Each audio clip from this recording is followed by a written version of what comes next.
નમસ્કાર વિદ્યાર્થી મિત્રો, ઓનલાઈન એજ્યુકેશનમાં આપ સૌનું ફરીવાર સ્વાગત છે। આપણે વાત કરી રહ્યા હતા અર્થશાસ્ત્રમાં ચેપ્ટર નંબર 7 માં ભારતીય અર્થતંત્ર। તો કે ભારતીય અર્થતંત્રની અંદર આપણે જે વિવિધ મુદ્દાઓની ચર્ચા કરી રહ્યા છીએ એમાં આપણે સૌથી પહેલા જે પ્રાચીન ભારત છે એના વિશે થોડીક ચર્ચા કરી ચૂક્યા છીએ અને એના પહેલા આપણે જે સ્વતંત્રતા પહેલાનું જે ભારતીય અર્થતંત્ર છે એના વિશે પણ આપણે વિગતવાર ચર્ચા કરી ચૂક્યા અને એના જે પણ કઈ મુદ્દાઓ છે એની વિગતવાર આપણે ચર્ચા કરી। હવે આપણે જે મુદ્દાઓ જોવાના છે એમાં સ્વતંત્રતા પછીનું જે ભારતીય અર્થતંત્ર છે એ આપણે અહીંયા જોવાના છે। હવે જો સ્વતંત્રતા પહેલાની જે પણ કઈ અર્થતંત્રની સ્થિતિ હતી એમાં કેવા બદલાવો આવ્યા અને અંગ્રેજ શાસન કાળ દરમિયાન એમાં કયા કયા પરિવર્તનો લાવવામાં આવ્યા હતા એ આપણે જોયા। પણ આ વાત છે કે સ્વતંત્રતા પછી જો કે એમાં સમયગાળો લાગ્યો છે આપણાને, સ્વતંત્રતા પછી ભારતીય અર્થતંત્રને પાછું ઊભું કરવા માટે ઘણો બધો ટાઈમ લાગ્યો હતો અને એક તો આપણો ભારત દેશ હજી આઝાદ થયો હતો, બંધારણની રચના કરવાની હતી, આખું અર્થતંત્ર જે અસ્તવ્યસ્ત હતું। તો કે આપણા અંગ્રેજ શાસકો જ્યારે ભારત છોડીને ગયા ત્યારે જે ભારતની સ્થિતિ બહુ કેટલી બધી ખરાબ હતી કે એમાં કેટલા બધા પ્રશ્ન હતા કે ભાઈ કઈ રીતે રોજગારી પૂરી પાડશું। પહેલો પ્રશ્ન તો ભાઈ ભારતીય લોકો જે છે એને પૂરતું અનાજ કઈ રીતે પાડવું, જે રોજિંદા જીવન જરૂરિયાત છે એ ચીજ વસ્તુઓ, અનાજ, કપડા છે એ બધી ચીજ વસ્તુઓની ખામી આપણા ભારત દેશમાં ત્યાં એ સમયે સર્જાણી હતી। તો કે સૌથી પહેલા તો કેટલી એવી વિદેશમાંથી ત્યારે આવકો પણ એટલે કે આયાતો પણ આપણે કરવી પડી હતી। પણ અહીંયા વાત કરીએ આપણે કે ભાઈ આ બધી પરિસ્થિતિમાંથી ધીરે ધીરે આપણો ભારત દેશ આગળ નીકળો અને પછી જે સુધારા થયા તો કે એ મુદ્દાઓની આપણે અહીંયા ચર્ચા કરશું। એટલે 8 મુદ્દાઓના આધારે આપણને ખબર પડશે કે ભાઈ ભારતીય અર્થતંત્રમાં પછી ધીરે ધીરે બદલાવો આવવાના શરૂ થયા અને તે દુનિયાના દેશો સાથે હવે આજે પોતે હરોળમાં ઊભું છે અને એની સાથે ઉદ્યોગ, ધંધો, વેપાર ને બધા જ ક્ષેત્રે હવે આગળ વધી રહ્યું છે। પણ આપણે એક નજર કે ભારતીય અર્થતંત્ર છે જે સ્વતંત્રતા પછીનું ભારતીય અર્થતંત્ર કઈ રીતે આગળ આવ્યું તેના મુદ્દાઓની આપણે વિગતવાર ચર્ચા કરશું। તો સૌથી પહેલો મુદ્દો છે તો કે માથાદીઠ આવક। જો વિદ્યાર્થી મિત્રો, માથાદીઠ આવક, પછી રાષ્ટ્રીય આવક, પછી માનવ વિકાસ આંક, આ બધું હજી આપણે આના પછી જ્યારે રાષ્ટ્રીય આવકનો ચેપ્ટર આવશે એમાં આપણે વિગતવાર સમજશું। પણ અહીંયા માત્ર તમારે ભારતીય અર્થતંત્રને સમજવા માટે જે માથાદીઠ આવકનો ખ્યાલ છે એ સમજવો તમારા માટે અગત્યનો છે। તો સૌથી પહેલા તમારે એટલું જાણી લેવું જોઈએ કે માથાદીઠ આવક કોને કહેવામાં આવે છે। તો માથાદીઠ આવક તમે જાણતા હશો તો તમને મુદ્દાની વિગતવાર ચર્ચા મળશે। તો કે જો આપણા દેશની જે કુલ રાષ્ટ્રીય આવક છે, વર્ષ દરમિયાન જે આખું સર્વેયું રજૂ કરવામાં આવે છે એના અનુસંધાનમાં આપણા દેશની જે કુલ રાષ્ટ્રીય આવક છે એ રાષ્ટ્રીય આવકને જ્યારે દેશની કુલ વસ્તી છે એ કુલ વસ્તી વડે જ્યારે ભાંગવામાં આવે અને જે આંક આપણને મળે છે, જે આંકડો આપણને મળે છે એટલે કે એક વ્યક્તિ દીઠ માથાદીઠ આવકનો મતલબ એટલો એવો થાય છે કે ભાઈ જે કુલ વસ્તી છે એમાં રાષ્ટ્રીય આવકમાંથી એક વ્યક્તિ માથાદીઠ એક વ્યક્તિના ભાગે કેટલી આવક આવે છે તેને આપણે માથાદીઠ આવક તરીકે ઓળખીએ છીએ। જે આગળ જતા આપણે એની સૂત્રની સાથે સમજશું, જ્યારે આપણે ધોરણ 12 માં પણ એનો ચેપ્ટર નંબર 2 માં જ્યારે અભ્યાસ કરશું કુલ રાષ્ટ્રીય આવક અને માથાદીઠ આવક, ત્યારે આપણે એને વિગતવાર સમજવાનો પ્રયત્ન કરીશું। અહીંયા માત્ર ખ્યાલ સમજવા માટે તો કે દેશની જે માથાદીઠ આવક છે તો કે જે સ્વતંત્રતા પછી એમાં વધારો થયો તો કે હા, અહીંયા આપણને જોવા મળ્યું કે ભારતની માથાદીઠ આવક 2013 માં જે $5150 હતી, જે ચીન, શ્રીલંકા, અમેરિકા અને નોર્વેની આવક કરતા ઘણી ઓછી હતી।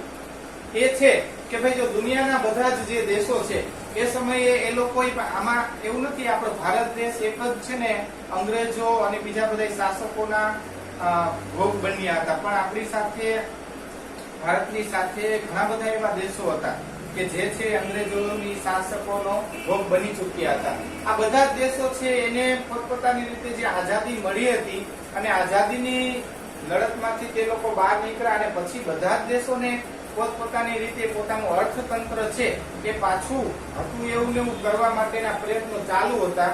તેની અંદર એક નોર્વે છે, એનું નામ એટલું બધું આગળ છે કે એમ કહેવાય કે ઘણા ટૂંકા સમયમાં એને એટલી બધી સિદ્ધિ હાંસલ કરી છે. એનું અર્થતંત્ર એને ફરીથી પાછું એટલું ઊભું કરી લીધું છે કે દુનિયાના દેશોમાં એનું નામ છે. તેવી જ રીતે ચીન છે, શ્રીલંકા છે, અમેરિકા છે, કે આ બધા જ દેશો છે એ બધા જ દેશોએ આજે પોતાની જે પણ કાંઈ રાષ્ટ્રીય આવક છે એમાં એકદમ વધારો કરી અને લોકોની માથાદીઠ આવક છે એમાં વધારો જોવા મળે છે. તો કે એની અંદર પણ આપણે નોર્વે થી લઈને અમેરિકા અને બધા જે આ બધા વિકસિત દેશોમાં આપણે એની ગણના કરી શકીએ છીએ. તો એવી રીતે ભારત, પછી પાકિસ્તાન અને એની સાથે બીજા કેટલાક એવા દેશો છે કે જેની ગણના ત્યારે પછાત એટલે કે હજી અલ્પવિકસિત દેશોમાં એની થતી હતી. તો એની અંદર આપણે જોઈએ તો ભારતની હરોળ જે છે એ હજી વિકસિત દેશોની તુલનામાં આવતો ન હતો ત્યારે. શું કામ કે આ જે દેશો છે ચીન, શ્રીલંકા, અમેરિકા અને નોર્વે એની આવક કરતા ઘણી ઓછી હતી રાષ્ટ્રીય આવક અને માથાદીઠ આવક. જે વિકસિત દેશોની માથાદીઠ આવક કરતા 7 થી 10 ગણી ઓછી, 7 થી 10 ગણી ઓછી જોવા મળે છે. એટલા માટે અહીંયા અલ્પ વિકસિત દેશમાં આપણો ત્યારે ગણતરી થવામાં આવતી હતી. શું કામ કે 7 થી 10 ગણી એટલે તે ઘણો મોટો આંકડો છે. એમાં બીજા બધા જે દેશો છે એની આવક કરતા આપણી આવક જો વધી જાય, અહીંયા આપણે જોઈ શકીએ છીએ કે 2013 માં $5,150 હતી. જો આંતરરાષ્ટ્રીય લેવલે જે ગણના થાય છે તે ડોલરમાં થાય છે.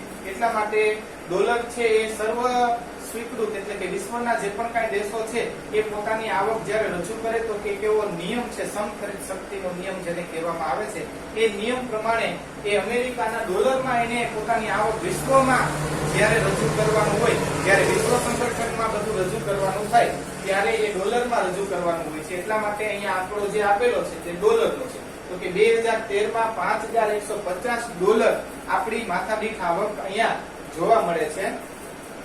જે ચીન, શ્રીલંકા, અમેરિકા અને નોર્વેની આવક કરતા ઘણી ઓછી હતી.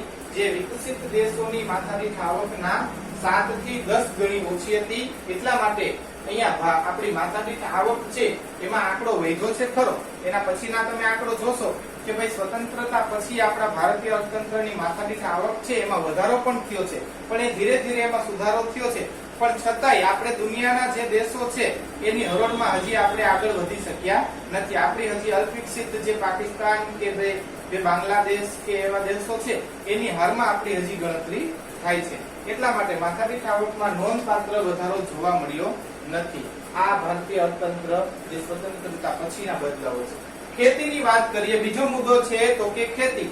અહીંયા આપણે જોઈએ આઝાદી સમયે ભારતમાં 72% વસ્તી અહીંયા ખેતી ક્ષેત્રે જોડાયેલી હતી તે આપણે જાણીએ છીએ. જો ખેતી ક્ષેત્રે અહીંયા ગણના એવી થાય છે કે જે દેશની વસ્તી વધુ ખેતીમાં રોકાયેલી હોય તો એ દેશનો વિકાસ એટલો બધો થઈ શકે નહીં. શું કામ કે એ ખેતી પરનું એક ભારણ છે. હવે 72% વસ્તી તો ખેતીમાં જ રોકાયેલી છે, એટલે આ 72% વસ્તી છે એ બહુ મોટો હિસ્સો છે દેશનો. તો કે એનો વિકાસ એટલો બધો ઝડપી ન થાય. શું કામ કે ખેતી છે એમાં આવક મર્યાદિત હોય છે. એટલી બધી વિકસિત એટલી એની આવકમાં વધારો નોંધપાત્ર થતો નથી. પણ જો જે દેશો, એના પછીનો મુદ્દો આપણે ઉદ્યોગ આવે એટલે આપણે જોશું કે એની અંદર જે આંકડા આપેલા છે એમાં આપણે ખ્યાલ આવશે. પણ તેમ છતાં અહીંયા 2001-2 માં 58% અને 2013-14 માં 49% જેટલી હતી.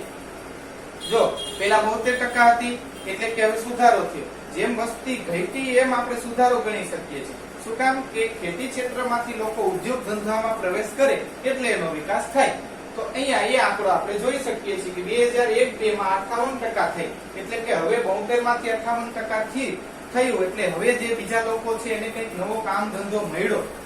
ઘણીવાર આપણે અગાઉ જ્યારે બેરોજગારીનો પ્રશ્ન આવશે ત્યારે પણ આપણે જોશું કે અહીંયા પ્રચંડ બેકારી, છુપી બેરોજગારી ખેતીમાં જોવા મળતી. દેખીતી રીતે જોઈએ તો આપણને એમ થાય કે બધા લોકો કામે લાગેલા છે. પણ એ લોકો છે ખેતી ક્ષેત્રમાં એક ભારણ હોય, એટલે કે એનું કઈ કામ ન હોય. 72% લોકો રોકાયેલા હતા દેખીતી રીતે ત્યારે, પણ એ લોકોમાંથી એટલું ઉત્પાદન ન મળતું હોય. જો એ લોકો વહી જાય ને કામે, હવે અહીંયા 72% લોકો કામ કરતા હતા ત્યારનું ઉત્પાદન અને 58% લોકો કામ કરતા હતા ત્યારનું ઉત્પાદન બરોબર જ હોય, એટલું જ રહે છે, કઈ ફેર નથી પડતો. પેલા જેટલા ટન અનાજ થતું હતું એ અને 58% માણસો કામ કરે છે તોય પણ અનાજ એટલું જ થાય છે. એનો મતલબ શું કે આપણે એટલા બેરોજગારીનો ભોગ બનેલા હતા કે જેથી કરીને ખેતી ક્ષેત્રે આઝાદીના સમયે ભારતમાં 72% લોકોની વસ્તી જે ખેતી ક્ષેત્રે રોકાયેલી હતી. પણ એ લોકો પછી ધીરે ધીરે દેશનો વિકાસ થયો, ઉદ્યોગ ધંધા વધ્યા, એટલે 2001માં 58% અને જો આગળ જતા 2013-14માં 49% જેટલી રહી. એટલે કે હવે દેશનો વિકાસ થોડોક વધ્યો. અને પછી ચોખ્ખો આંકડો જો જોવા જઈએ તો કે રાષ્ટ્રીય આવકમાં ફાળો 1950-51માં 55% હતો. તે વર્ષ 55% હતો કુલ રાષ્ટ્રીય આવકમાં ફાળો. એ 13-14માં માત્ર 14% રહ્યો. માત્ર 14%. આ બહુ મોટો બદલાવ છે. 55 માંથી 14 સુધી પહોંચવું એટલે કે આપણા ભારત દેશે ઔદ્યોગિક ક્ષેત્રે સારો એવો વિકાસ હાંસલ કરેલો છે એમ આપણે કહી શકીએ. છતાંય ઉદ્યોગનો પ્રશ્ન આવશે એટલે એના પછીનો જોઈએ આપણે. ત્રીજો મુદ્દો છે ઔદ્યોગિક જે બાબત છે તો કે ઉદ્યોગ ક્ષેત્ર. ત્રીજો મુદ્દો છે ઉદ્યોગ ક્ષેત્ર. 1950-51માં ઉદ્યોગો 10.6% રોજગારી પૂરી પાડતા હતા. માત્ર 10.6%. એનો મતલબ એવો કે અંગ્રેજ શાસકો જ્યારે છોડીને ગયા ત્યારે આપણી પાસે ઉદ્યોગ ક્ષેત્ર માત્ર 0 હતો. શું કામ કે લોકો મજદૂરી જ કરતા હતા. જે પણ કઈ લોકો હતા ખેતી ક્ષેત્રમાંથી એ લોકોનું શોષણ કરી અને અંગ્રેજોએ તેને મજૂર તરીકે ઉપયોગ કરી લીધો હતો. પણ હવે આપણે અહીંયા જોઈએ કે 2001માં 18% થયું, 18.2% થયું. તે વધારો થઈ 2011-12માં 24.3% થયું અને પછી 2013-14માં તે 26% થયું. આમ છતાં પણ ભારત હજુ ઔદ્યોગિક દેશ બની શક્યો નથી. દુનિયાના દેશો છે એ ઔદ્યોગિક દેશ તરીકે ઘણા બધા ઓળખવામાં આવે છે, પણ હજી આપણું ભારત છે તે આ દુનિયાની હરોળમાં ઔદ્યોગિક દેશની નામના પ્રાપ્ત કરી શક્યું નથી. ભલે વિકાસ થયો છે, આપણે ઉદ્યોગ ક્ષેત્રે આગળ આવ્યા છીએ, આપણે 72% ખેતીમાં રોકાયેલા હતા, ત્યાંથી લઈને આપણે અત્યારે જોઈ શકીએ છીએ કે અત્યારે આપણે 49 સુધી પહોંચ્યા છીએ અને હવે નવા આંકડા આવશે જ્યારે એ પણ આનાથી પણ વધારે સુધારેલા હશે. શું કામ કે ભારતમાં સમયાંતર પ્રમાણે જે ઉદ્યોગ ધંધાઓ છે એનું પ્રમાણ ઘણું બધું વધતું જાય છે અને આ વધતું જતું ઉદ્યોગ ધંધાનું પ્રમાણ છે એ ભારત દેશનો વિકાસ સિદ્ધ કરશે.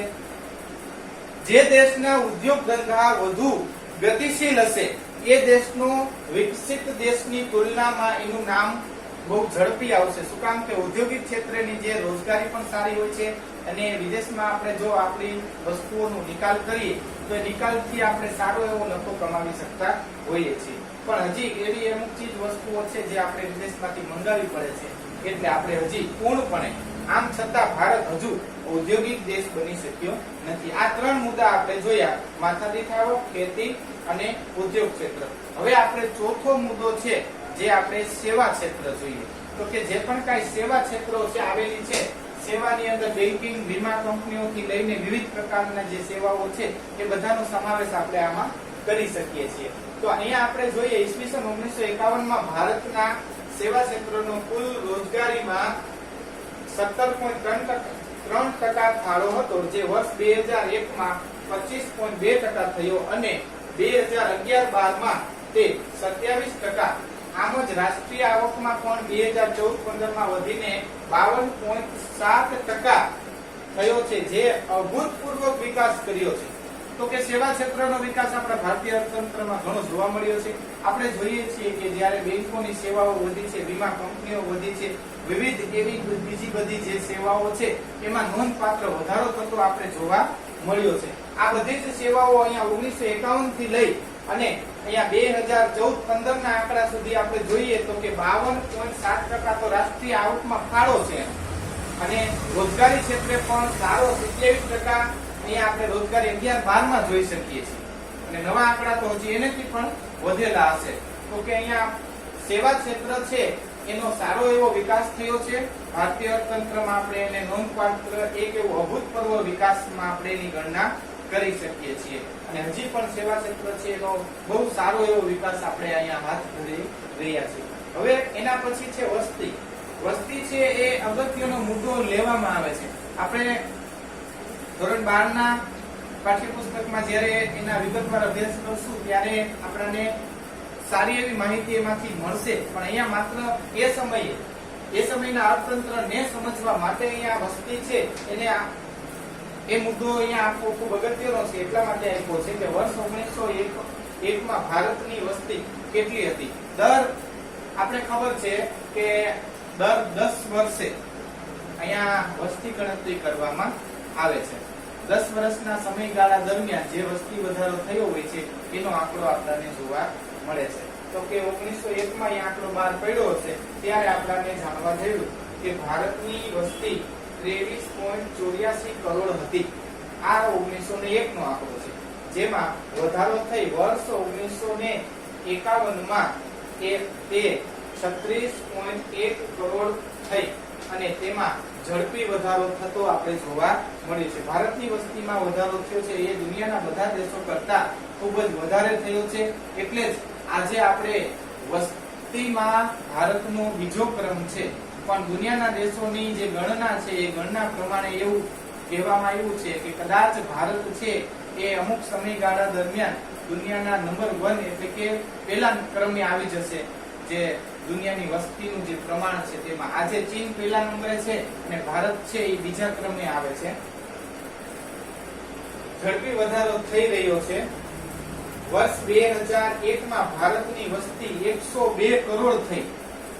જોવો તમે આંકડો અહીંયા 23 પોઈન્ટ હતા એમાંથી 23.84 કરોડ માંથી અહીંયા 102 કરોડ 2001 નો આંકડો છે અને 2011 માં તો 121 કરોડ સુધીની વસ્તી જોવા મળે છે.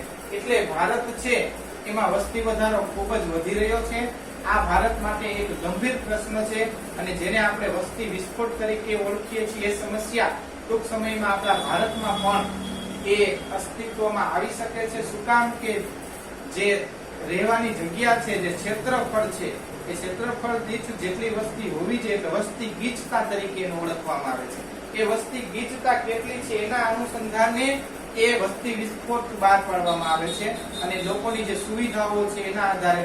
તો કે અત્યારે આપણે હજી એવા કેટલાક શહેરો છે એમાં વસ્તીનો વધારો એટલો બધો ઘસારો એટલો જોવા મળ્યો છે કે જેના કારણે એને કેટલીક એવી ગરીબી, બેરોજગારી, બેકારીની સમસ્યાઓ છે જે ઉત્પન્ન થતી જોવા મળે છે. તો કે આ વસ્તી છે એ પણ અર્થતંત્રનો એક અગત્યનો મુદ્દો છે જે આપણે અગાઉ જતા ધોરણ 12 માં એની વિગતવાર અભ્યાસ કરશું. હવે આપણે જોશું ગરીબી. તો કે ભારત નિરપેક્ષ ગરીબીની સમસ્યા ધરાવતો દેશ છે. જો આમ તો ગરીબી છે ને એક એવી સમસ્યા છે દરેક એવા અલ્પવિકસિત અને વિકાસશીલ દેશોમાં એની જોવા મળે છે.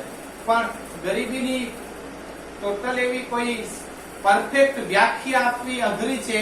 પણ છતાંય સરકારે એક એવું ધોરણ નક્કી કરેલું છે કે જો આ કોઈ વ્યક્તિને જીવન જરૂરી એટલે કે દિવસ દરમિયાન જે અમુક કેલરીનો ખોરાક એને જરૂરી હોય એ ખોરાક જો એને ન મળે તો તેને આપણે જે ગરીબી કહેવામાં આવે છે તેને આપણે નિરપેક્ષ ગરીબી તરીકે ઓળખવામાં આવે છે.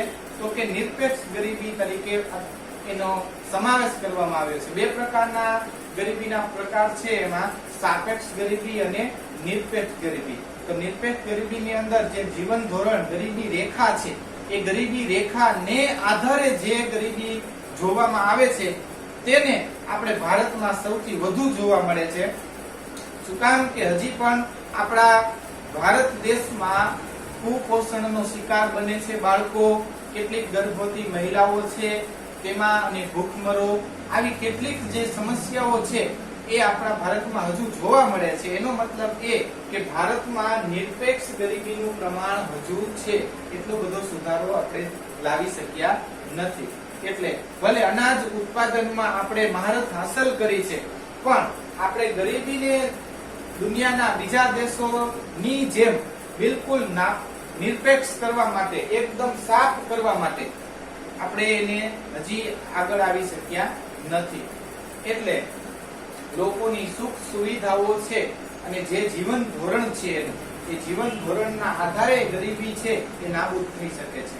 જે દુનિયાના દેશોએ ખૂબ આગળ વધી એનું જીવન ધોરણ ઊંચું લાવ્યું છે, સુવિધાઓ પણ આગળ લાવી છે, પણ આપણે ભારત દેશમાં હજી તે એટલું બધું સિદ્ધ થઈ શક્યું નથી. એના પછીનો જે મુદ્દો છે બેકારી. બેકારી છે એ આપણા ભારત દેશનો એક મોટો પ્રશ્ન છે. શું કામ? કે વધતી જતી વસ્તી અને એની સામે એક તો બેકારી. અને હજી તો ભારત દેશ આપણે કીધું ને કે જે ગુલામીમાંથી ત્યારે આઝાદ થયો હતો અને એક તરફ અર્થતંત્રના અને દેશના બીજા બધા પ્રશ્નો હતા અને એક આ વસ્તી છે એ વસ્તીને કઈ રીતે કામે લગાડવી આવા પ્રશ્નો અને સમયગાળા જતા ભારતની એકદમ વધતી જતી વસ્તી અને માથેથી એ બેરોજગારીના પ્રશ્નો. તો કે ભારતમાં માળખાગત બેરોજગારી જોવા મળે છે. તો કે માળખાગત એટલે કેવા પ્રકારની? તો કે અલગ અલગ પ્રકારના જે પણ કઈ માળખાઓ છે એના અનુસંધાને આપણે બેરોજગારીના પ્રકાર જોવા મળે છે. આપણે વિવિધ સ્વરૂપની બેરોજગારી છે. અહીંયા શિક્ષિત લોકો છે એની બેરોજગારી છે, અમુક એવા જે મજૂરો છે એ પણ બેરોજગાર છે. તો કે આવા વિવિધ પ્રકારના બેરોજગારીને છે એ આપણે અહીંયા ભારતમાં જોવા મળે છે. એનો આપણે વિગતવાર અભ્યાસ આપણે ધોરણ 12 ની અંદર આવશે. પણ અહીંયા અર્થતંત્રને યોગ્ય રીતે જો ચલાવવું હોય તો લોકોની રોજગારી છે એ વધવી જોઈએ, જીવન ધોરણ સુધરવું જોઈએ. પછીનો મુદ્દો છે માનવ વિકાસાંક. તો કે જો આ મુદ્દાઓની ચર્ચા આપણે વિગતવાર ધોરણ 12 ના પાઠ નંબર 2 માં વૃદ્ધિ વિકાસની અંદર આપવામાં આવેલી છે ત્યારે આપણે કરશું. પણ અહીંયા માનવ વિકાસાંક કોને કહેવામાં આવે છે? તો કે લોકોનું જે જીવન ધોરણ છે એને આધારે એક આંક નક્કી કરવામાં આવે છે જેને માનવ વિકાસ આંક તરીકે ઓળખવામાં આવે છે. આ માનવ વિકાસ આંક છે એના આધારે ભારતીય લોકોનું જે જીવન ધોરણ વાસ્તવમાં વિશ્વના વિકસિત દેશોની સાપેક્ષમાં ખૂબ નીચું છે. દુનિયાના જે દેશો છે એની સાપેક્ષમાં ખૂબ નીચું છે. સાપેક્ષની અંદર એટલે કે તુલના દુનિયાના બધા દેશો છે એ લોકોનું જીવન ધોરણ અને આપણા ભારતના લોકોનું જીવન ધોરણ, એ જીવન ધોરણ હજી આપણા ભારત દેશનું બહુ જ નીચું જોવા મળે છે. તે આંકડા તમે જોઈ શકો છો, ચોપડીમાં આપેલા છે. તો કે લોકોનું જીવન ધોરણ જેટલું સારું એમને બધી સુવિધાઓ મળવી જોઈએ. તો કે જો ડોક્ટરી સુવિધાઓ કેટલી છે એક વ્યક્તિ દીઠ આપણા ભારતમાં કે અમુક એરિયા દીઠ કે ડોક્ટરોનું પ્રમાણ કેટલું છે, હોસ્પિટલોનું પ્રમાણ કેટલું છે તે, પછી પીવાનું ચોખ્ખું પાણી મળવું જોઈએ, રહેવા માટે યોગ્ય વસવાટ હોવો જોઈએ, તે લોકોને મનોરંજનના પૂરતા સાધનો, શિક્ષણ, આરોગ્ય, આ બધી જ સવલતો છે જો એ મળી રહે તો માનવ વિકાસ આંક ઊંચો છે. તો દુનિયાના દેશો છે એની સવલતો ખૂબ વધુ છે, તેમાં માળખાગત સુવિધાઓ પણ વધુ છે બધું, એટલા માટે ત્યાંનું જીવન ધોરણ પણ સારું છે. જેમ જીવન ધોરણ ઊંચું જશે તેમ માનવ વિકાસ આંક પણ ઊંચો જશે.